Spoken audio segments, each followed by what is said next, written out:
ما جاء لا تقبل الصلاة بغير طهور.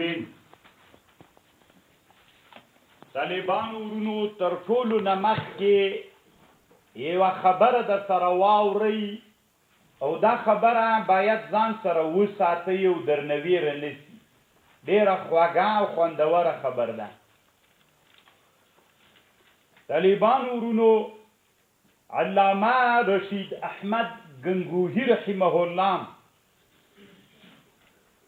په کوكب الدري کې لیکلي چې د ترمذي شرح د طالبانو ورونو ډېره خوندوره خبر ده او دا خبره مو چې زده کړه له ډېرو شیانو باندې بیا پوهېږئ. طالبانو ورونو احادیث په خپل منځ کې متعارف سره په ظاهره نصوص خپل منځ کې متعارض دي. څوک دي؟ متعارض دي، تعارض سره لري. نو چې تعارض راغی په ظاهره باندې تعارض و نو مجتهدین علما راجیک شول. د مجتهدین علماو دغه نصوصو کې چې تعارض ده هر یو دغه متعارضو ادلو کې فکر وکړ. نو چې فکر یې وکړ یوه خبر ترې وویستله استنباط کړله، بل دیغه په خلاف حکم استنباط کړ، بل دیغه یعنی اصل کې به زه داسې درته ووایم تاسې ته یو بل تعبیر به وکړم. ولې طالبانو اسلامي امت کې نور خو پرېږده مجتهدین دا د تاسې عامیانه اصطلاح باندې به ووایم څلور مذهبونو کې دا اختلاف ولې ده؟ ولې دا مذهبونه په خپل منځ کې متفق نه دي چې دا د مذهبونو علما په خپل منځ کې سره څوک دي اختلاف لري؟ دا اختلاف ولې لري؟ دوی خپل منځ کې څوک نه دي. ولې دا اتفاق ولې نه لري؟ نو تاسې طالبانو ورونو یوې خبرې ته غوږ ونیسئ.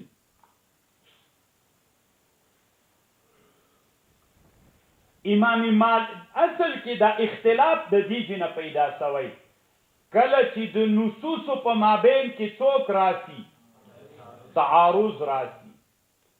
کله چې د نصوصو په مابین کې تعارض راسي امام مالک صاحب عادت دادا اغو نصوصو ته ترجیح ورکوي چې هغه نصوص طالبانو مدني روات وي.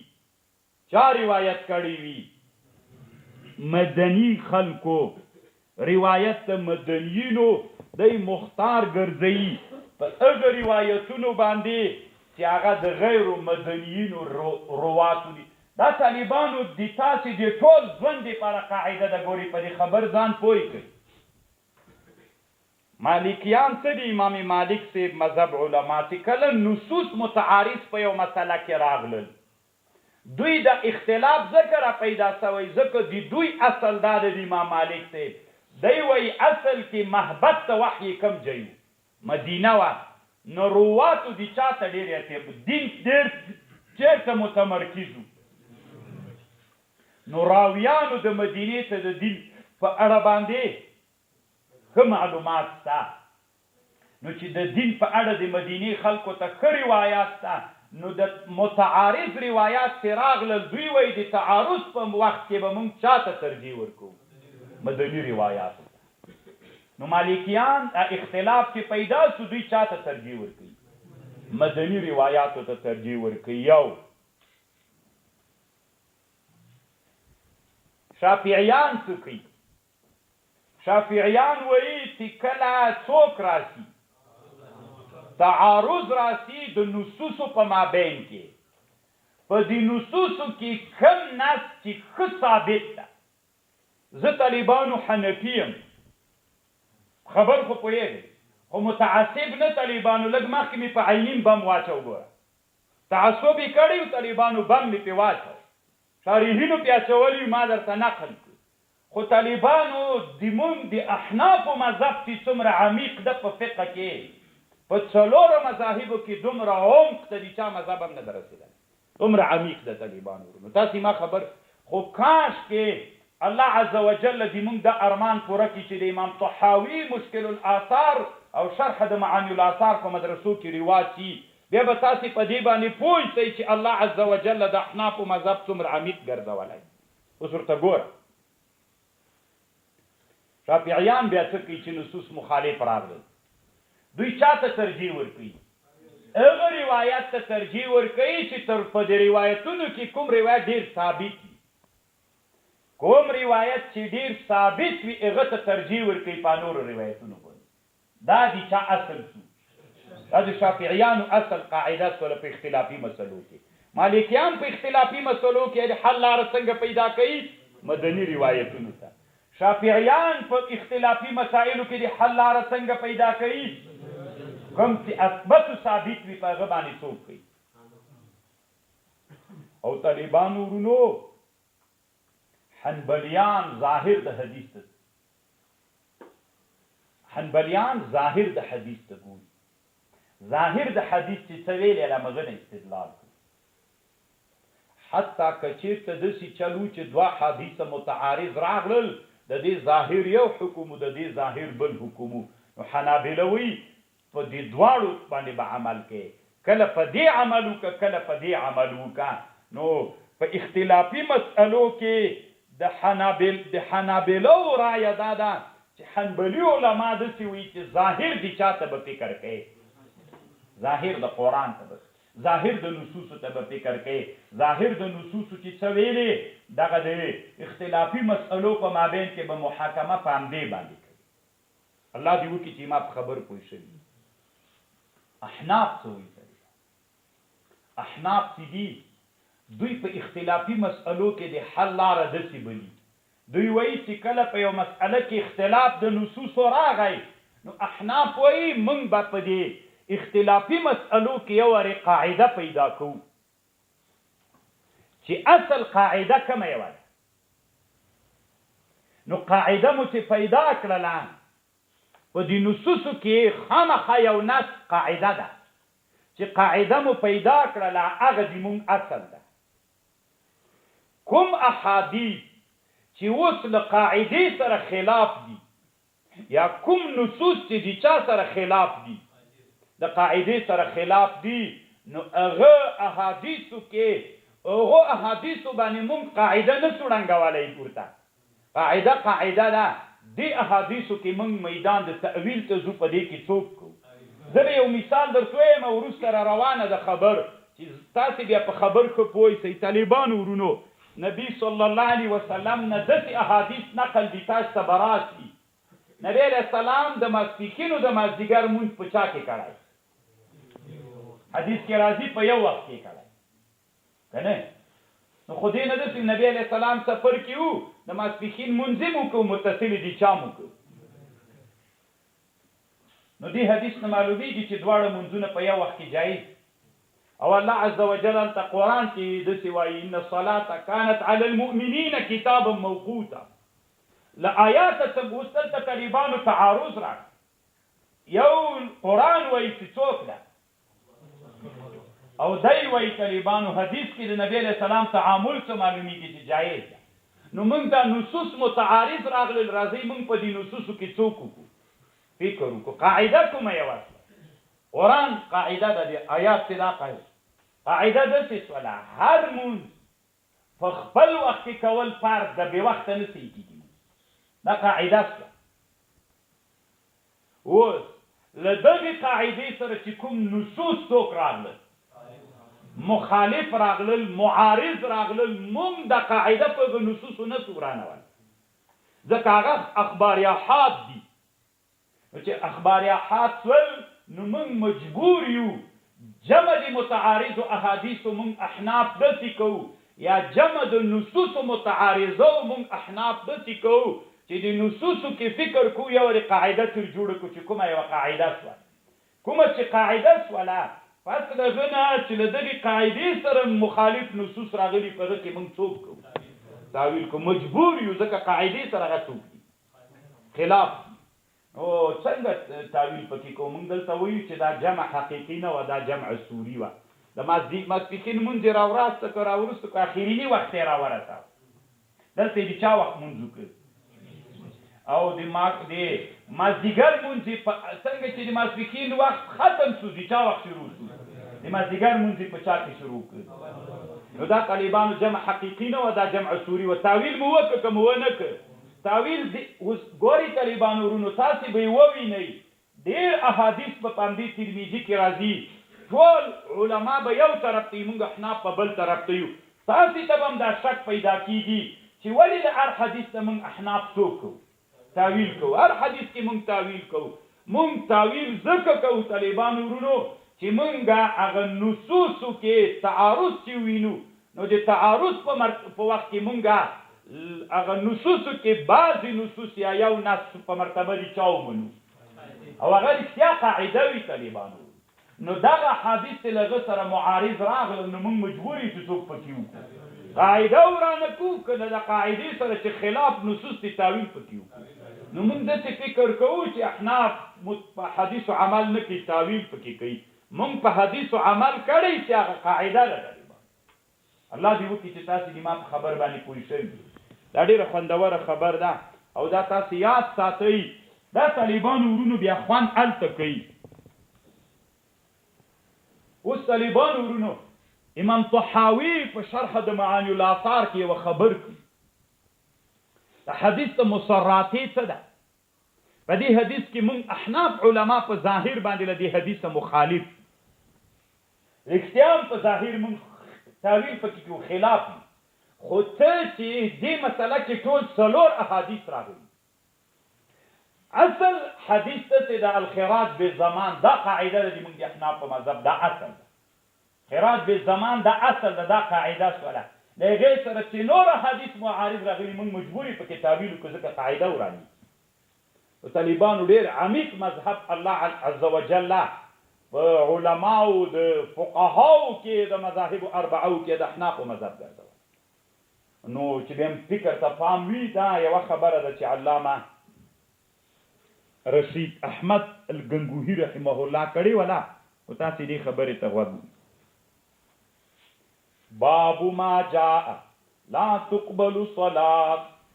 تقبل الصلاة بغیر طهور طالبانو یو طهور ده یو طهور ده طهور که د ام د توی په فتحې سره کېږي نو بیا طالبانو ورونو هغه شی تر مراد ده چې په هغه باندې سړی ځان پاکوي لکه اوبه طهور او که چېرته په ضمې باندې کي نو زما بیا معنا طهور بیا مصدري معنا ترنه مرادیږي یعنی اودس لا تقبل الصلاة نه قبلیږي مونځ بغیر طهور بغیر له چا نه بغیر له اوداسه نه قبلیږي مونځ اوس په طالبانو ورونو کم طالب عبارت وایي وایه وبسند المتصل منا الى امام الترمذي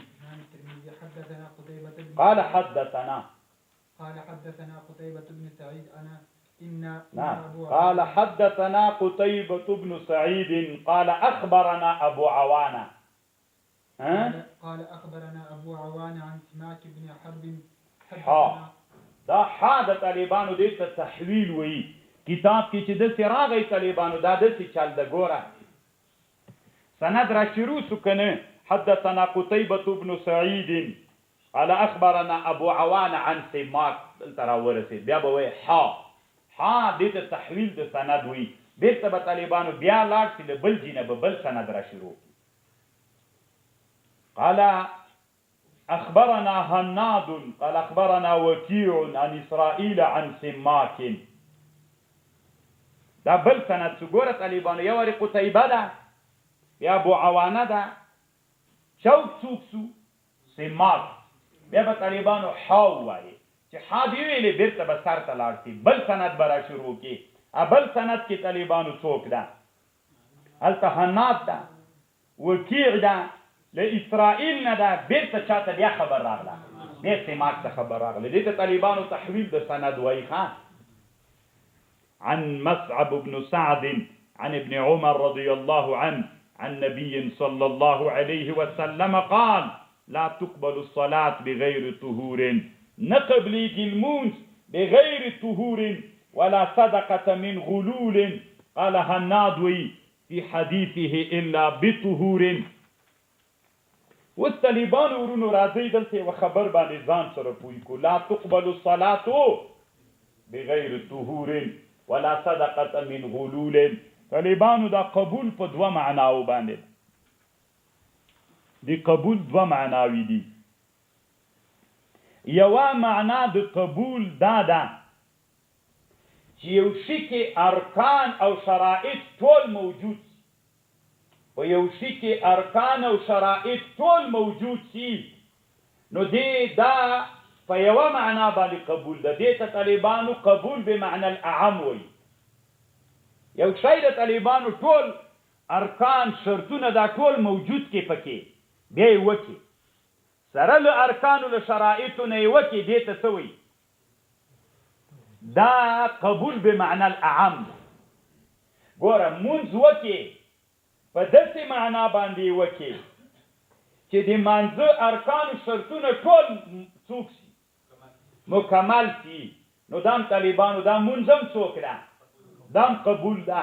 خو قبول په څه معنا طالبانو؟ بمعنى الاعم، یعنی صحیح ده. دا مرادف ته دی ده چې صحیح ده. تاسې خبر ځان پوه کړئ طالبانو ورونو، دلته څه خبر شته؟ قبول بمعنى الاعم چې شرطونه او ارکان په شي کې موجود سي، دا یو قبول ده. خو دا قبول مرادف ته صحت ده، دا قبول ده څه معنا؟ صحیح شو.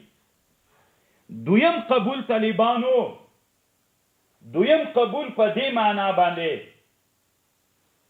چې هغه مرتب علیه د رضاوي. دا عبادت قبول ده څه معنا؟ الله پې راضي ده.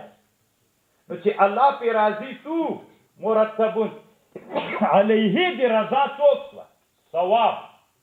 قبول دوه معناوي ودرلودلې. ګورئ، یو بالمعنى الاعم، یو بالمعنى الاخص.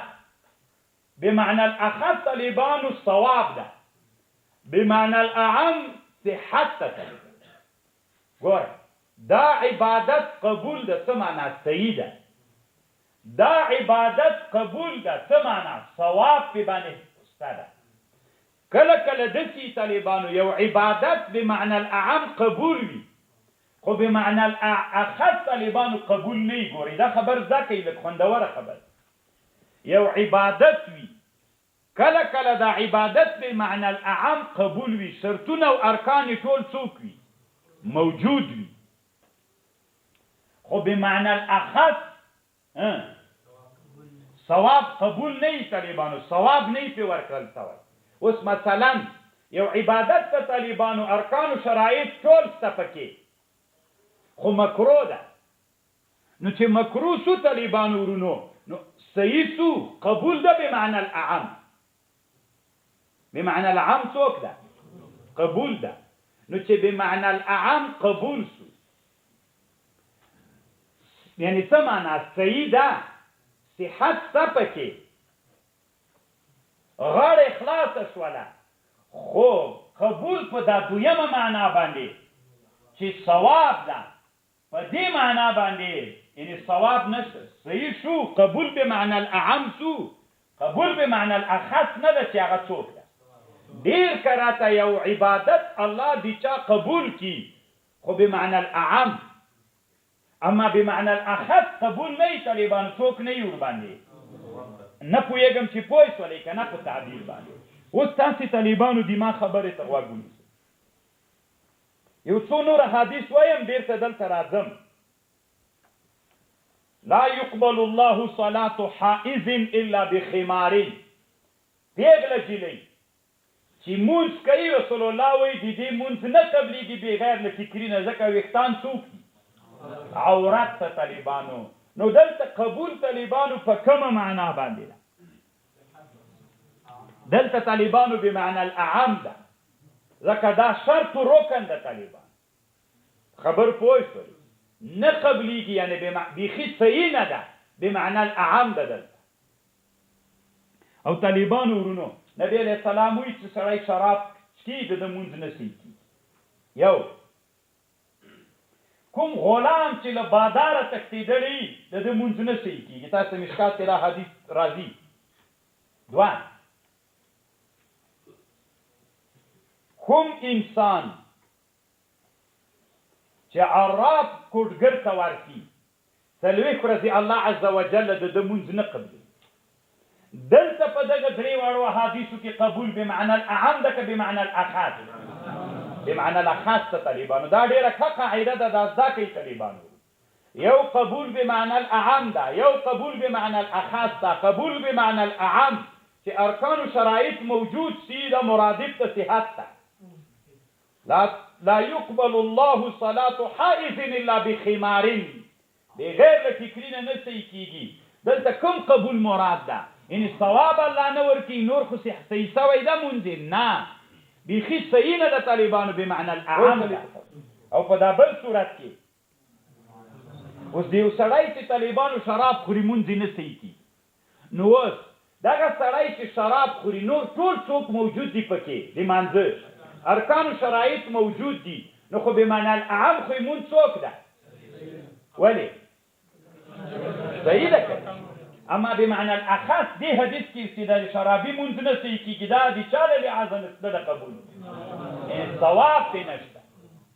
یو او یا مثلا کوم غلام چې له باداره وتښتېږي مونځ چې کوي، بمعنى الاعم خو یې مونځ قبول ده، ولې ځکه ارکان و شرایط ټول څوک دي، خو بمعنى الاعم خو مقبول شو، معنا صحیح ده مونځ.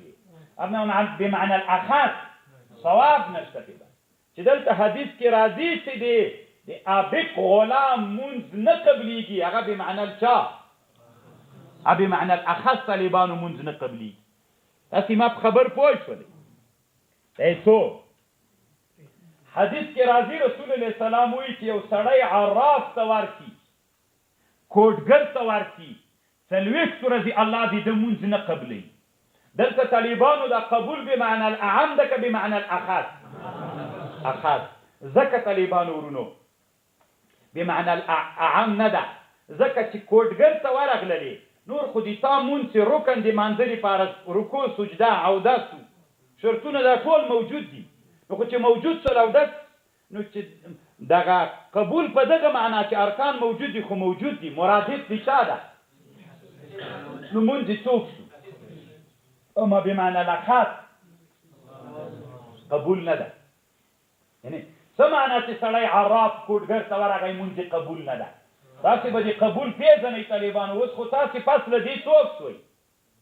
د محدثینو میدان ته راغلی، د حدیث ترجمه هغه حدیث کې چې راغی لا تقبل الصلاة بغیر طهور، دلته طالبانو کوم قبول مراد ده؟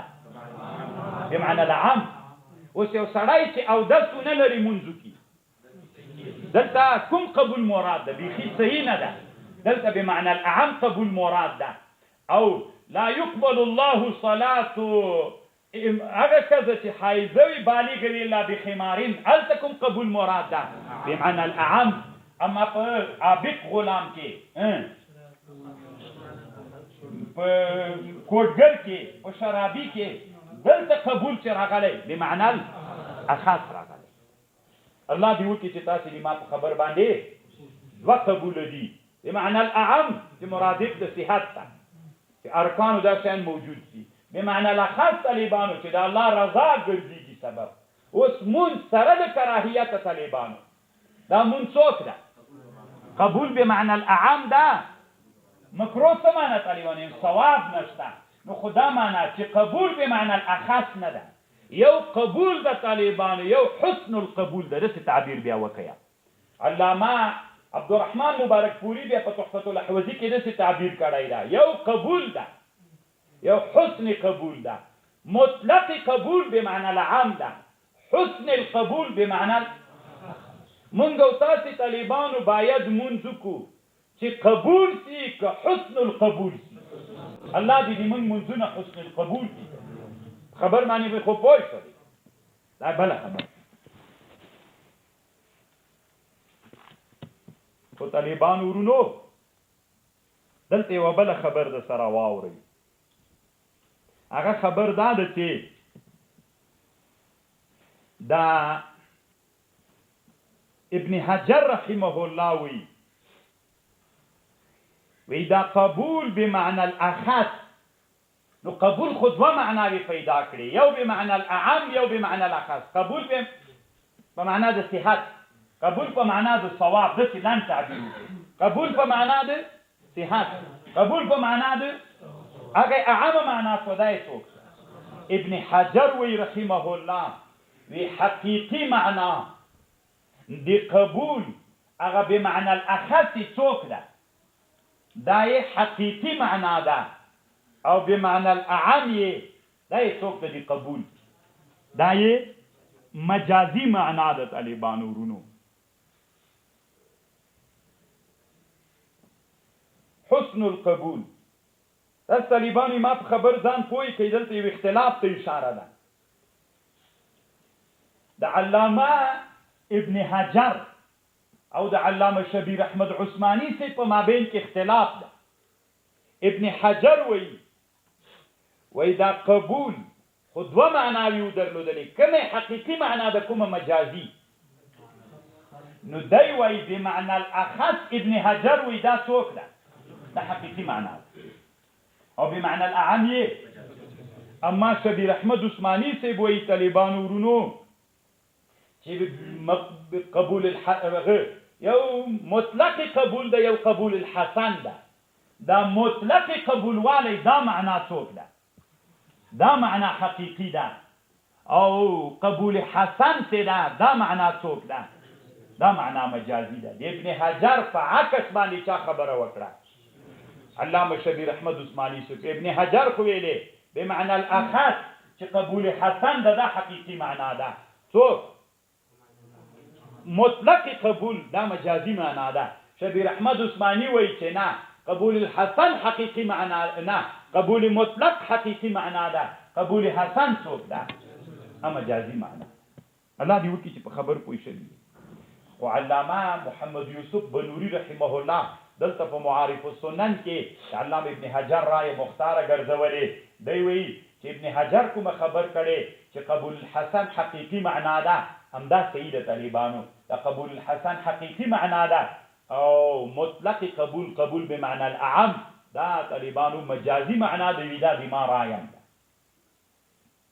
لا تقبل الصلاة نقبلی المنز لا تقبل الصلاة نقبلی المنز بغیر طهور بغیر لوداسنا بغیر لوداسنا طالبانو اوس طالبانو ورنو په دې کې اختلاف ده چې دا مونږ خو نه سې کېږي بغیر لاغنه اوس جنازې لمونځ لمونځ ده او د شکر سجده د شکر چې د دام هغه ده څه ورته وایي لمونځ ده که نه د لمونځ په دې کې د فقهاو اختلاف ده د ائمو اربعو رایه ده د طالبانو ائمه اربعه داسې وایي چې هم د سجدې د شکر دپاره څوک فرض ده واجب ده او دا هم د چا دپاره هم د جنازې دپاره جنازه هم بې چا نه صحیح کېږي بې طهورو بیا اوداسه څوک هم بیا هغه نه صحیح کېږي سجده شکر هم بې له هغه نه صحیح کېږي یو د امام بخاري رایه د طالبانو وروسته امام بخاري بابونه دی خپل مجتهد ده امام بخاري رحمه الله رایه دا ده امام بخاري هغه وی جنازه دپاره اودس شرط ده اما سجده تلاوت دپاره شرط نه ده خبر باندې پوه شولې سجده شکر نه رښتیا موږ سجده تلاوت کې خبره کوو سجده تلاوت چې ده طالبانو ورونو سجده تلاوت امام بخاري وایي په سجده تلاوت دپاره څوک شرط نه ده طهارت شرط نه ده اما د چا دپاره د جنازې دپاره شرط ده اما ائمه اربعه څه وایي د دواړو دپاره څوک ده لکه مونځ ده امام شعبي رحمه الله وایي چې دا تنا د امام شعبي رایه نه د ابن جریر هم ورسره ملګری ده هغوی وایي ځکه طالبانو ورونو تاسو خو وینې مذهبونه څو دي څلور نه سول ګوره امام بخاري ځان ته مذهب ابن جریر و امام شعبي ځان ته مذهب دا ځان ته مجتهدین په شرع دي